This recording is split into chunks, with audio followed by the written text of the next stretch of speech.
Dobrodošli u Slobodno Srpski. Gost današnje emisije dolazi nam sa severa Evrope. Jan Bratu, ambasador Norveške u Prištini.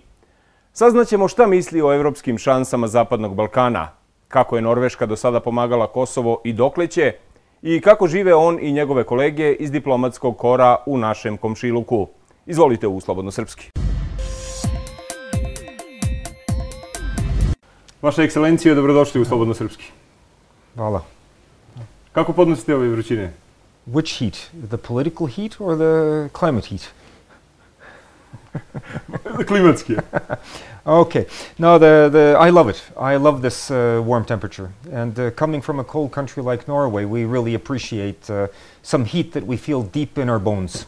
Da, svakako teško je i nama Balkancima, a kamoli vama severnjacima, nego neki političari, kao što rekao ste, najavljuju i vruće leto.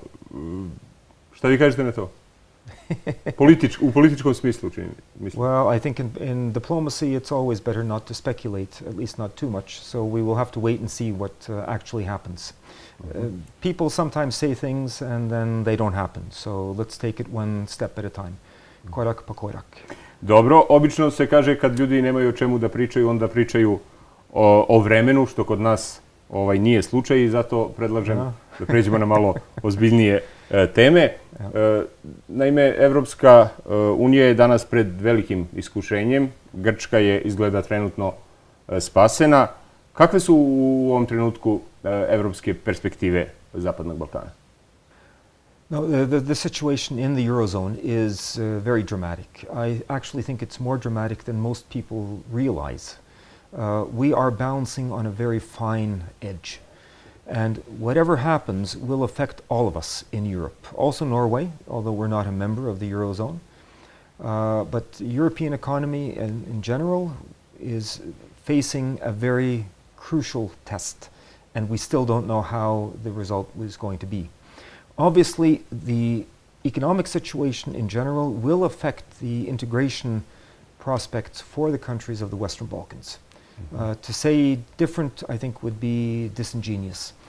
We have to understand that while the EU does have an agenda, an integration agenda for the Western Balkans, a lot depends also on the condition of the current members of the European Union and whether or not they have the capacity and also the will to conduct further enlargement. I think it's very positive that Croatia has come as far as they have and will become a member of the EU in 2013. This is good for the whole region. Ajmo da se vratimo na ono što najviše zanima naše gledalce. Srbija je dobila kandidaturu, Kosovo je počelo da radi na studiji izvodljivosti. Šta je sljedeći korak za vlasti u Beogradu i u Prištini? Well, the EU integration process is a long process, and it's a difficult process. It is going to take a long time. And even with the candidate status, as Serbia now has, it is going to take a lot of effort and a lot of time. In addition, there will be some political considerations that will have to be made, not just in Brussels, but also in Belgrade. For Kosovo, the feasibility study is a very important step. I won't say it's the first step, but it's a further step. But it is only the beginning. Kosovo is now at the early stage of this process. It's an important step, but the next step will be signing a stabilization and association agreement with the EU and then moving on to candidate country status. But it's going to take a lot of work, a lot of effort and a lot of help. A šta je zajedničko i za Srbiju i za Kosovo na putu ka evropskim integracijama? Šta trenutno treba da se uradi? Well, harmonization with EU acquis, with EU laws. This is a tremendous task. There are thousands of laws and legal instruments that have to be implemented into national legislation. This is not something that happens in 6 months or even 12 months. This is a long process of harmonization. And you know, the EU doesn't really negotiate. The EU tells you what you have to do in order to meet their demands. And all you have to do is, as a Croatian colleague once said to me, just do it. Don't argue, don't object, you just have to do it. And this is what Croatia has done, and this is what Serbia and Kosovo will also have to do. It's a question of just doing a lot of work and implementing the EU standards. Jasno, ali iz Evrope poručuju da je dijalog nešto što je ključno i za Beograd i za Prištinu, odnosno za Srbiju i za Kosovo kako bi krenuli dalje. Kako vi ocenjujete, eto recimo od 1 do 5, rezultate dijaloga prištinskih i beogradskih vlasti do sada? I zašto? Well, these demands regarding the dialogue have to do, in fact, with something much broader than the dialogue.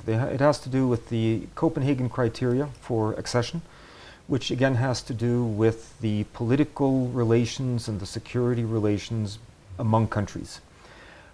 The EU clearly does not want to import conflict into the EU cooperation. Now, the dialogue has been important in order to normalize somehow relations between Serbia and Kosovo. And if I were to judge it on a scale of 1 to 5, as you ask, it would be very difficult for me to answer in an honest way, because some parts of the dialogue I think have gone quite well, other parts have maybe not gone quite as well. A šta je najveće postignuće po vama za sada?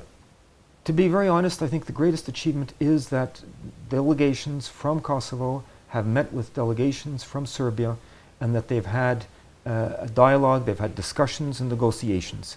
This is part of normalizing the relations between the two countries. This is necessary in order for the two governments to understand each other, the positions of each other, and how far things can be moved and how quickly. Now, the dialogue has led to several agreements. Implementation of those agreements leaves a lot to be desired. More work has to be put into implementation, because obviously an agreement without implementation is not worth very much. But I would rather put the focus on the importance of the negotiations themselves, on meeting, discussing, and relating to each other. This is important.